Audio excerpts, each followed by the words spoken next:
اشہد ان لا الہ الا اللہ وحدہ لا شریک لہ واشہد ان محمدا عبدہ ورسولہ صلی اللہ علیہ وآلہ وسلم۔ اللہم صلی علی محمد وعلی آل محمد کما صلیت علی ابراہیم وعلی آل ابراہیم انک حمید مجید۔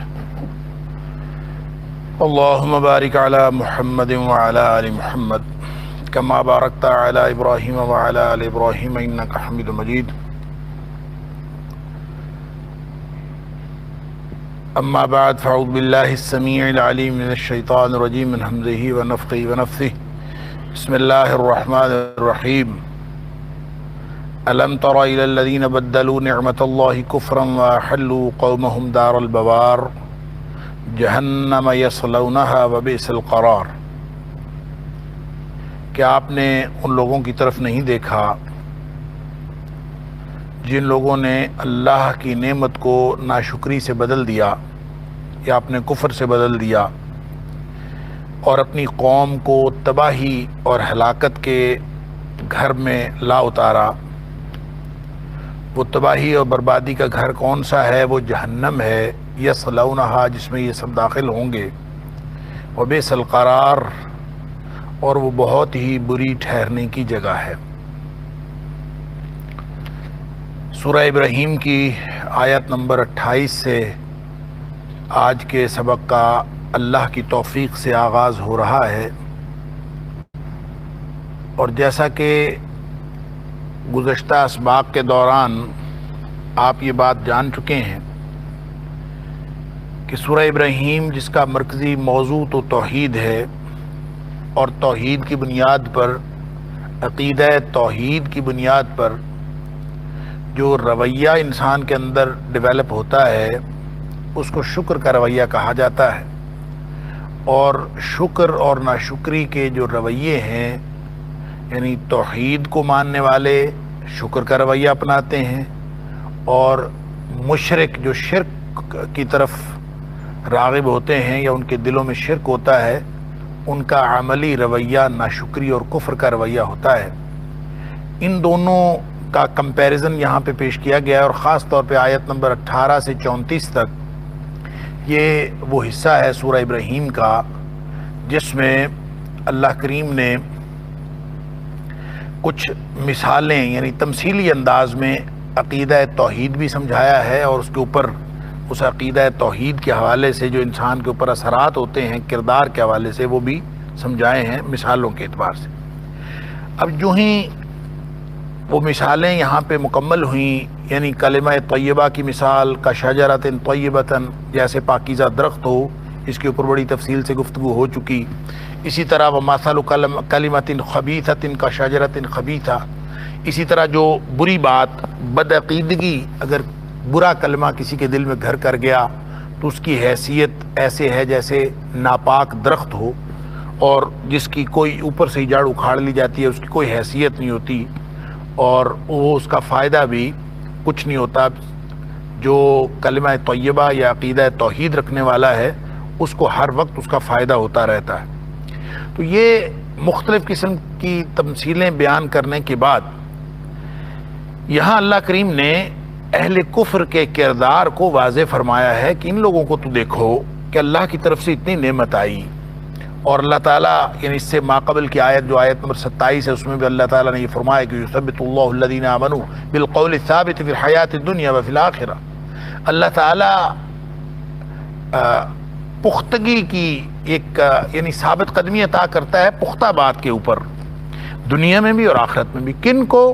جو ایمان والے ہوتے ہیں، جو عقیدہ توحید رکھتے ہیں، ایمان والوں کو اللہ تعالیٰ ثابت قدم رکھتا ہے۔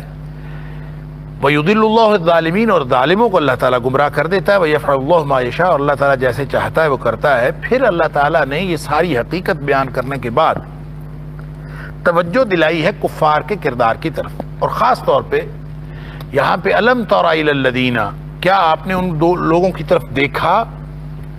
کیا آپ نے نہیں دیکھا؟ الم تر، کیا آپ نے نہیں دیکھا؟ الی الذین، ان لوگوں کی طرف بدلوا نعمت اللہ کفرا، جنہوں نے اللہ کی نعمت کو کفر کے بدلے میں بدل ڈالا۔ اچھا، کفر کے سے بدل ڈالا یا ناشکری سے بدل ڈالا، دونوں الفاظ یعنی کفر کے لیے کفر کے لفظ سے دونوں معنی ظاہر ہوتے ہیں. ناشکری کے لیے بھی لفظ کفر استعمال ہوتا ہے، اردو میں بھی ہم کفران نعمت استعمال کرتے ہیں، اور اسی طرح جو کفر ہے جو عقیدہ توحید کے مقابلے میں ہے اور اسلام کے مقابلے میں ہے، اس کے لیے بھی لفظ کفر استعمال ہوتا ہے. اب اللہ کی نعمتیں تو بے شمار ہیں، جیسے آگے آیت نمبر 34 میں آ رہا ہے کہ وَإِن تَعُدُّوا نِعْمَةَ اللَّهِ لَا تُحْصُوهَا، اگر تم اللہ کی نعمتوں کو گننا شروع کر دو تو تم کبھی بھی ان کو گن نہیں سکتے، ان کا شمار نہیں کر سکتے. تو انعامات تو بے شمار ہیں. یہاں پہ جو بدلوا نعمت اللہ خصوصیت کے ساتھ کہا تو اس میں کس نعمت کا ذکر ہے؟ ظاہر ہے دنیا کائنات میں ساری نعمتوں سے بڑی نعمت اللہ کا قرآن ہے اور نبی اکرم صلی اللہ علیہ وسلم کی ذات اقدس. اس سے بڑی نعمت اور کوئی دنیا میں ہو نہیں سکتی. لہٰذا جب اللہ تعالیٰ کسی ایک نعمت کا ذکر کرتا ہے تو ساری نعمتوں سے بڑی نعمت، ایمان کی نعمت، اسلام کی نعمت، قرآن کی نعمت، نبی اکرم صلی اللہ علیہ وسلم کی ذات اقدس کی نعمت، یہ اس سے مراد ہے. اور فرمایا کہ وَأَحَلُّوا قَوْمَهُمْ دَارَ الْبَوَارِ، اور اپنی قوم کو انہوں نے لا اتارا ہلاکت کے گھر میں، تباہی اور بربادی. دار البوار، بوار 12 یبوروں سے ہے جس کا معنی ہوتا ہے ہلاکت و بربادی. بنیادی طور پر بوار جو ہے یا 12 یبوروں سے مراد کساد بازاری ہوتی ہے جو کسی کے کاروبار کو تباہ و برباد کر دیتی. اس کاروبار کی تباہی و بربادی کے نتیجے میں یہ لفظ جو ہے مطلقاً ہلاکت اور بربادی کے لیے استعمال ہونے لگا کہ جس طرح کساد بازاری سے تجارت ختم ہو جاتی ہے، کاروبار ختم ہو جاتے ہیں، اسی طرح سے کوئی بھی چیز جب کسی عمل کی کو نتائج کے اعتبار سے ختم کر دینے والی ہو تو وہ 12 یبوروں سے یا بوار سے اس کو ظاہر کیا جاتا ہے. جیسے قرآن میں سورہ فاطر میں 2 دفعہ یہ لفظ استعمال ہوا، آیت نمبر 10 میں وَمَكْرُ أُولَئِكَ هُوَ الْيَبُورُ، کہ ان کی ساری منصوبہ بندی اور یہ مکر و فریب یہ تباہ و برباد ہونے والا ہے. یا پھر فرمایا کہ یرجون تجارۃ لن تبور، آیت نمبر 29 سورہ فاتر کے اندر فرمایا کہ یہ ایسی تجارت چاہتے ہیں جو کبھی تباہ نہیں ہوگی، لن تبور، جس کے اندر ہلاکت نہیں ہے، کساد بازاری نہیں ہے، ختم نہیں ہو سکتی. اسی طرح سورہ فتح کے اندر فرمایا وَكُنْتُمْ قَوْمًا بُورًا، کہ تم ایسی قوم ہو جو تباہ و برباد ہو جانے والی ہو. گویا مطلقاً ہلاکت اور بربادی. تو دار البوار سے مراد کیا ہوگا؟ دار البوار سے مراد ہلاکت کا گھر. ہلاکت کے گھر سے کیا مراد ہے؟ ظاہر ہے کہ کوئی ایسی حرکت کی ہے، کوئی ایسا انہوں نے کفار مکہ اس سے مراد ہیں، اور ظاہر ہے الم تری الی الذین بدلوا، لوگوں کی طرف اشارہ کیا ہے. الم تری، آپ نے دیکھا نہیں؟ تو نبی اکرم صلی اللہ علیہ وسلم اولین مخاطب ہیں، اور قیامت تک کے لیے تمام اہل ایمان جو اس قرآن کو پڑھیں گے وہ سارے مخاطب ہیں. لہذا جس طرح اولین مخاطب نبی اکرم صلی اللہ علیہ وسلم کی ذات ہے، اسی طرح اولین مصداق اس کا بھی کفار مکہ ہے. حضرت ابن عباس رضی اللہ تعالیٰ عنہ کا یہ قول بخاری شریف کے اندر موجود ہے کہ حضرت ابن عباس رضی اللہ تعالیٰ عنہ فرماتے ہیں کہ ہم کفار اہل مکہ، یہ مکے کے کفار ہیں، اس لیے کہ ان کے بارے میں کہا ہے کہ انہوں نے وَأَحَلُّوا قَوْمَهُمْ دَارَ الْبَوَارِ. اب لوگوں نے اس سے حضرت ابن عباس رضی اللہ تعالیٰ عنہ کے اس قول سے بعض مفسرین نے یوں سمجھا ہے کہ جس طرح مکے کے سرداروں نے اپنی قوم کو غزوہ بدر کے موقع پر مروانے کے لیے ایک میدان جنگ میں اتارا، تو وَأَحَلُّوا قَوْمَهُمْ دَارَ الْبَوَارِ سے مراد یہ ہے کہ انہوں نے ان کو مروانے کے لیے اس میدان جنگ میں اتارا. اور اگر کفار مکہ جو کہ ابن عباس رضی اللہ تعالیٰ عنہ کی ہوئی تشریح کے مطابق اس سے مراد کفار مکہ ہے، تو دار البوار سے مراد لوگوں نے غزوہ بدر کا موقع، یا پھر جب وہ غزوہ احد کے لیے بھی آئے یا پھر وہ غزوہ احزاب کے لیے بھی آئے، تو بہرحال جو جنگ میں جھونکا ہے انہوں نے اپنی قوم کو اس سے مراد لوگوں نے یہ بھی لیا ہے مفسرین. لیکن حقیقت بات یہ ہے کہ غزوہ بدر تو ہوا مدینہ میں، اور یہ صورت مکی.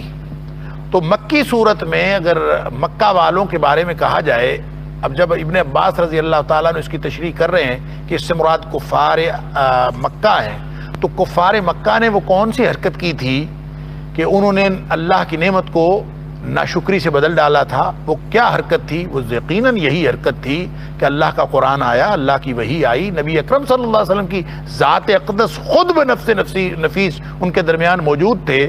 تو بجائے اس کے کہ وہ اس کو قبول کرتے، بجائے اس کے کہ اس نعمت کا شکر کرتے، اور شکران نعمت یہ ہوتا کہ وہ نبی اکرم صلی اللہ علیہ وسلم کی اطاعت قبول کر لیتے، آپ کی دعوت کو اور آپ کی دعوت توحید کو قبول کر لیتے اور آپ کے اسوہ کو اپنا لیتے۔ انہوں نے اس کی بجائے نبی اکرم صلی اللہ علیہ وسلم کی مخالفت مول لے لی اور آپ کی مخالفت کرتے تھے، حتیٰ کہ انہوں نے یہ پروگرام بنا لیا، یہ تک پروگرام بنا لیا کہ نبی اکرم صلی اللہ علیہ وسلم کو نکال دیں وہاں سے یا قتل کر دیں، جس کا ذکر اللہ تعالیٰ نے سورہ انفال کے اندر فرمایا کہ اذ یمکر بک الذین کفروا لیثبتوک، تاکہ وہ آپ کو گرفتار کر دیں، او یقتلوک یا آپ کو قتل کر دیں، او یخرجوک یا آپ کو نکال دیں۔ یعنی وہ بجائے اس کے کہ نبی اکرم صلی اللہ علیہ وآلہ وسلم کی اطاعت قبول کریں، وہ دشمنی میں اس قدر بڑھ گئے کہ انہوں نے نبی اکرم صلی اللہ علیہ وآلہ وسلم کو گرفتار کرنے، قتل کرنے یا مکہ سے نکالنے کے منصوبے بنا لیے۔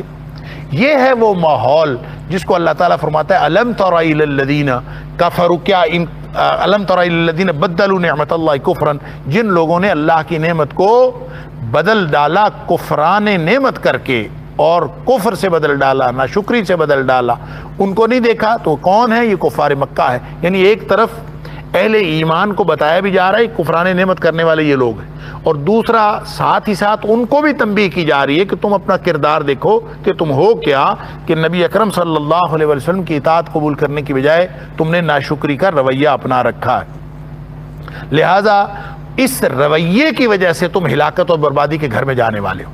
وَأَحَلُّوا قَوْمَهُمْ دَارَ الْبَوَارِ، اپنی قوم کو انہوں نے لا اتارا۔ اب اس سے مراد کفار مکہ بھی اولین مخاطبین اور اولین مصداق تو کفار مکہ ہیں، لیکن عمومی طور پر تمام دنیا کے کافر مراد ہیں۔ ہر وہ کافر جو پیشوا ہے، جو اپنے پیروکاروں کو جہنم کی طرف لے کے جا رہا ہے اور توحید کی دعوت کو قبول کرنے کی بجائے شرک اور کفر کی طرف لے کے جا رہا ہے، اللہ اور اس کے رسول صلی اللہ علیہ وسلم کی تعلیمات کی طرف لے جانے کی بجائے ان کی مخالفت پر اکسا رہا ہے، ہر وہ کافر اس سے مراد، ہر وہ کافر اس کا مصداق کہ وہ تمام دنیا کے کافر۔ اس لیے کہ اگر آپ سورہ ہود میں پڑھیں کہ فرعون کے بارے میں اللہ تعالیٰ نے یہی الفاظ استعمال فرمائے، وَمَا أَمْرُ فِرْعَوْنَ بِرَشِيدٍ، فرعون کا جو معاملہ تھا وہ کوئی ہدایت یافتہ نہیں تھا، وہ ہدایت کا معاملہ نہیں تھا،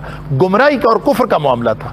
اور فرمایا یقدم قومہ یوم القیامت فاوردہم النار وبئس الورد المورود، کہ قیامت والے دن یہ جو فرعون ہے نا، وہ اپنی قوم کی قیادت کرتا ہوا ان کو جہنم میں لے جائے گا۔ اللہ اکبر، یقدم قومہ یوم القیامہ، قیامت والے دن اپنی قوم کی قیادت کرے گا، آگے آگے چلتے ہوئے چلا جائے گا۔ لہذا دنیا میں جتنے بھی متکبرین ہیں، جتنے بھی حق کو ٹھکرانے والے ہیں اور جتنے بھی سردار ہیں، چاہے وہ دنیاوی سردار ہیں، چاہے وہ سیاسی سردار ہیں، چاہے وہ معاشی طور پر کنٹرول کرنے والے ہیں لوگوں کو، جو بھی لوگ اس طرح کے ہیں اور کفر کی طرف لوگوں کو لے کے جا رہے ہیں، وہ تمام اس سے مراد ہیں۔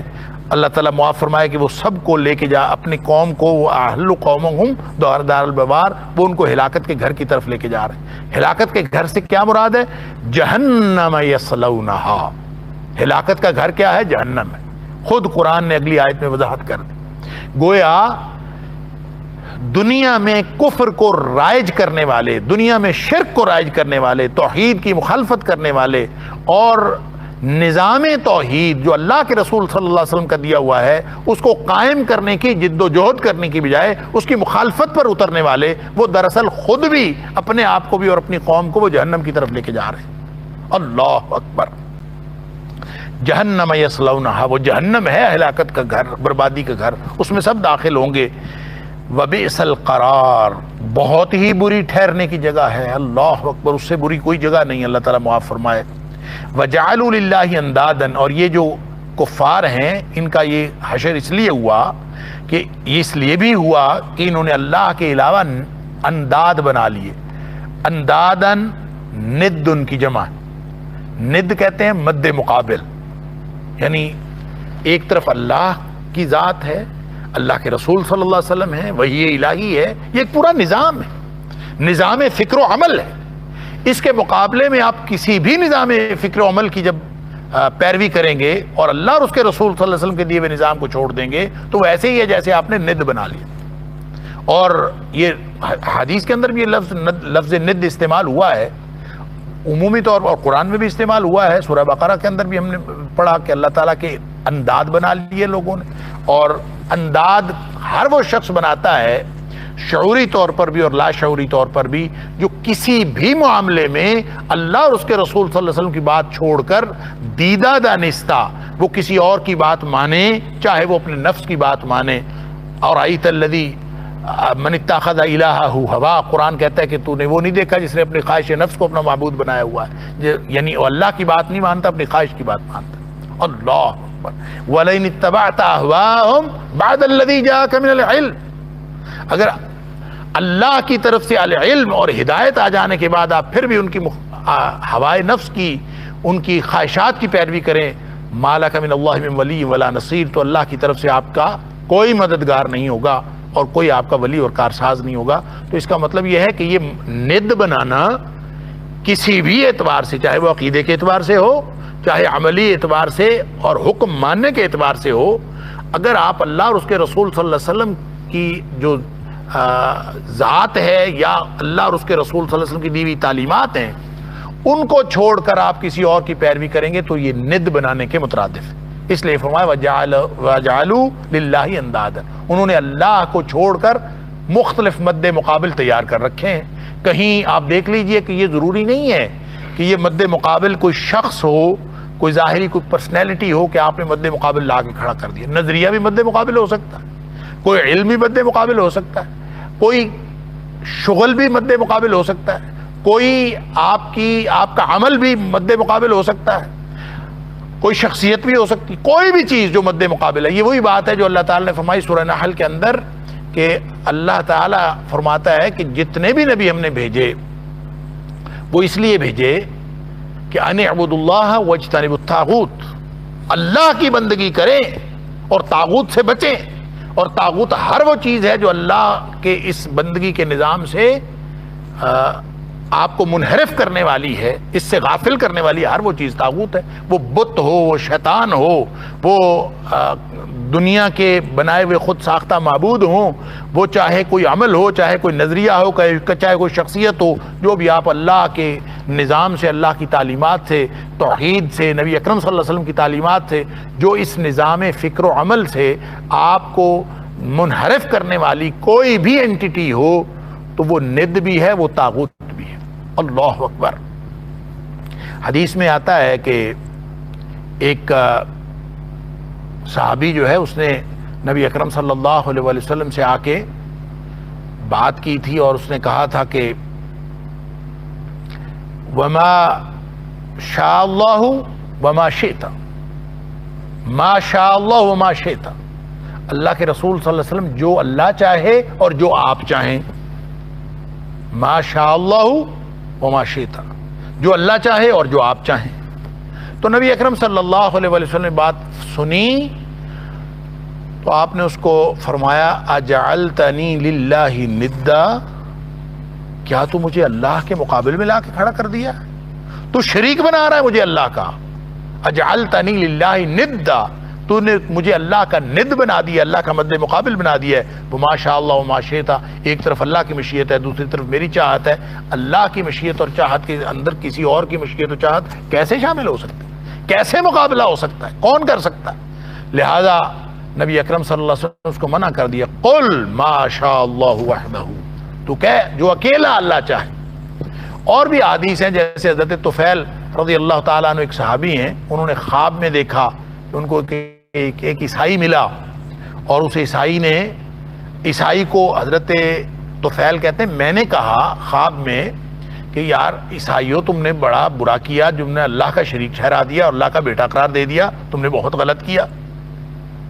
تو آگے سے عیسائی کہتا ہے کہ آپ لوگوں نے بھی تو بڑا غلط کیا، آپ لوگ بھی بڑا غلط کرتے ہو.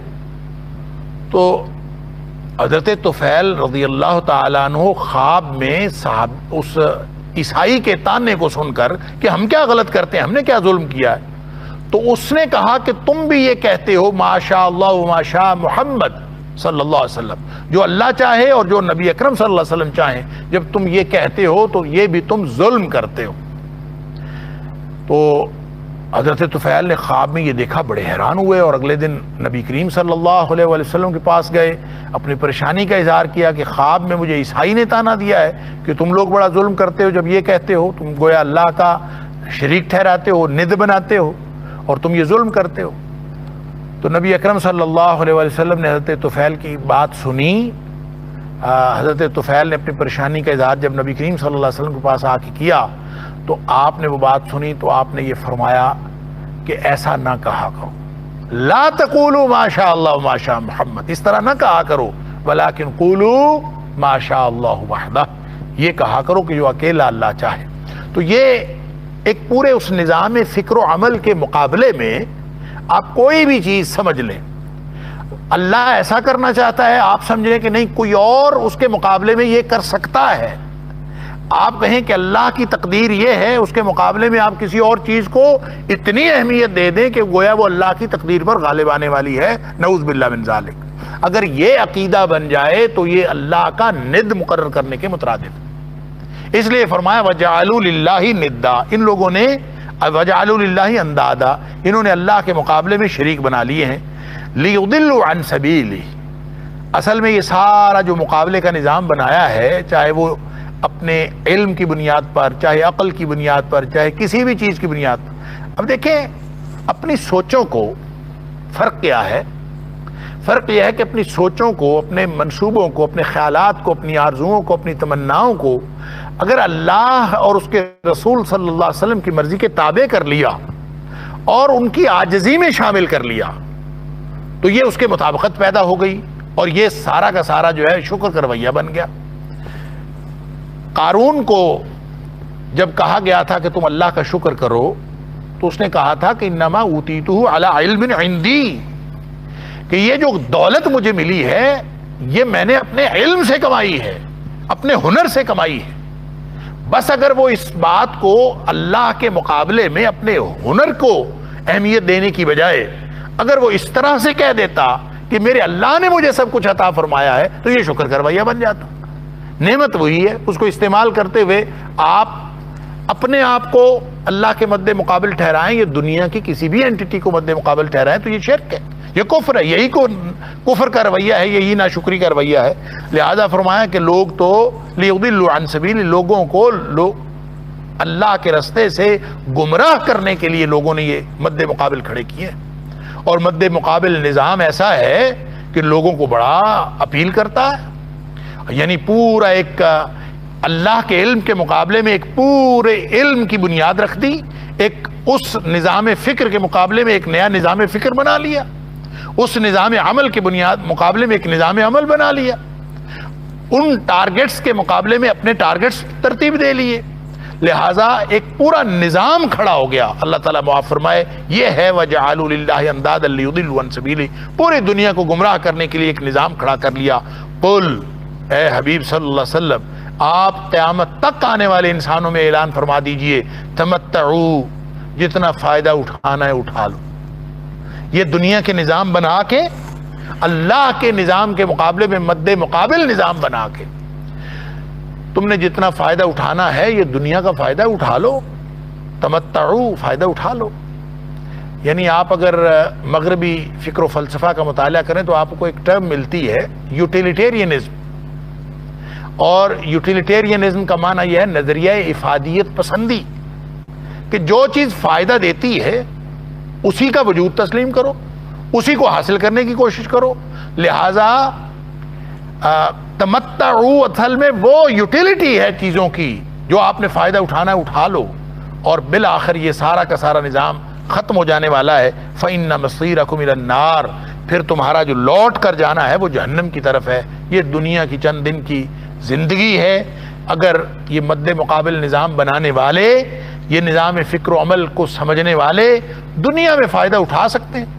اور یہ وہی بات ہے جو اللہ تعالیٰ نے سورہ آل عمران کے اندر فرمائی کہ لا یغرنکم تقلب الذین کفروا فی البلاد، کافروں کا شہروں کے اندر دردناتے پھرنا آپ کو کسی دھوکے میں مبتلا نہ کرے۔ متاع قلیل ثم مأواہم جہنم وبئس المہاد، یہ بات بڑی تھوڑے دنوں کا تھوڑا سا فائدہ ہے، وہ اٹھا لیں، بالآخر انہوں نے جہنم میں چلے جانا ہے۔ فرمایا قل تمتعوا، جس نے فائدہ اٹھانا ہے اٹھا لو، فإن مصيركم إلى النار، تمہارا لوٹنا جو ہے وہ جہنم کی طرف ہے۔ قل لعبادی الذین آمنوا، اے حبیب صلی اللہ علیہ وسلم، جو اس نظام فکر و عمل جو اللہ کا نازل کردہ نظام فکر و عمل ہے، جو اس پر ایمان رکھتے ہیں، ان کو کہہ دیجئے، ان کو خبر دے دیجئے، یقیم الصلاۃ وینفقوا مما رزقناہم سرا وعلانیہ، ان کو یہ پیغام دے دیجئے، ان کو خبر دے دیجئے کہ وہ یہ کردار اپنائیں۔ شکر کا رویہ کیسے پیدا ہوتا ہے؟ نمازیں قائم کریں، اللہ اکبر، یقیم الصلاۃ، نمازیں قائم کریں، وینفقوا مما رزقناہم، اور جو کچھ ہم نے ان کو دیا ہے اس میں سے خرچ کیا کریں، سرا وعلانیہ، پوشیدہ طور پر بھی خرچ کریں اور علانیہ طور پر بھی خرچ کریں، من قبل ان یاتی یوم، اس سے پہلے کہ وہ دن آ جائے، لا بیع فیہ ولا خلال، جس دن نہ کوئی سودے بازی ہوگی اور نہ ہی کوئی دوستی کام آئے گی، اس دن سے پہلے پہلے جس نے یہ کرنا ہے کر لو۔ گویا یہ ایک طریقہ کار بتایا جا رہا ہے ناشکری کے رویے سے بچنے کا۔ ایک تو نماز کو قائم کریں، نماز کو قائم کرنے کا مطلب یہ نہیں ہے کہ نمازیں پڑھیں، نماز پڑھنا اور بات ہے، نماز کو قائم کرنا اور بات۔ یہ ایک پورا سسٹم ہے نماز کا، ایک نظام صلاۃ ہے جس کو قائم کرنا ہے۔ اب ظاہر ہے کہ اس سے مراد کوئی ان پورے نظام کے تمام اعمال ہیں اور اپنی پورے آداب و تقاضے کے ساتھ، اگر وہ ہوں گے تو نماز قائم ہو گئی، اگر نہیں تو پھر آپ نے کوئی ایک بات تو کر لی، باقی دوسری باتیں رہ گئی۔ یعنی یہ ایسے ہی ہے، نماز قائم کرنے سے مراد اب یہ نہیں کہا کہ مسجدیں بنائیں، یہ نہیں کہا کہ مصلے بنائیں، یہ نہیں بتایا کہ جائے نماز بنانے کی فیکٹریاں بنائیں۔ اس طرح کی یہ ساری چیزیں خود بخود نماز قائم کرنے کے اندر آ جاتی ہیں۔ ایک ثقافت کی بات ہے، کلچر کی بات ہے، ایک انفرادی اور اجتماعی رویے کی بات ہے، جس رویے میں، جس اجتماعی اور انفرادی طور پر اعمال کے معمولات میں جہاں نماز ہوگی وہاں خود بخود وضو کے پانی کا انتظام ہوگا، خود بخود مساجد بنیں گی، خود بخود لوگ جو ہیں نمازیں پڑھ رہے ہوں گے، یہ پورا ایک ایکٹیویٹی جنریٹ ہوگی۔ اس پوری ایکٹیویٹی کا نام جو کسی بھی معاشرے کے اندر جنریٹ ہوتی ہے اور وہ اللہ کے سامنے عاجزی کا ایک پروگرام بنتا ہے، اس کا نام نظام صلاۃ ہے۔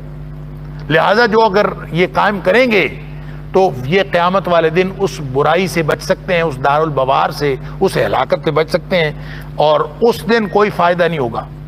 جو فائدہ اٹھانا ہے ادھر اٹھا لو، یوم لا بیع فیہ ولا خلال، اس سے پہلے پہلے کر لو کہ اس دن کوئی سودے بازی نہیں ہوگی، نہ کوئی دوستی ہوگی۔ یعنی کوئی خرید و فروخت کا مطلب یہ ہے کہ وہاں پہ کوئی سودا نہیں ہوگا کہ آپ یہ لے لو اور یہ دے دو، بلکہ دوسری جگہ پہ فرمایا کہ اگر کوئی قیامت والے دن زمین بھر سونا دینا چاہے اور اس سے بھی زیادہ اس کے پاس ہو، دگنا ہو، تو وہ دینا چاہے جہنم کے عذاب سے بچنے کے لیے، تو یہ چاہے گا کہ میں دے دوں اگر وہ دے سکے تو۔ اللہ اکبر۔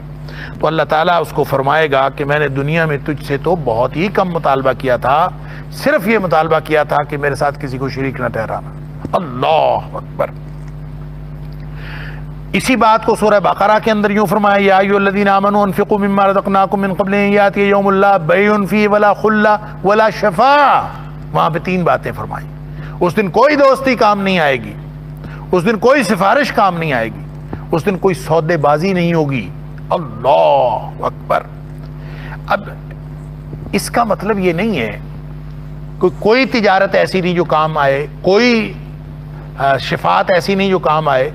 شفاعت کام آئے گی، من ذا الذی یشفع عندہ الا بإذنہ، اللہ تعالیٰ جس کو اذن دے گا وہ سفارش کرے گا، اور حدیث کے اندر آتا ہے نبی اکرم صلی اللہ علیہ وسلم سفارش کریں گے، اور پھر قرآن بھی کہتا ہے کہ سفارشیں کام آئیں گی، لیکن وہ سفارشیں نہیں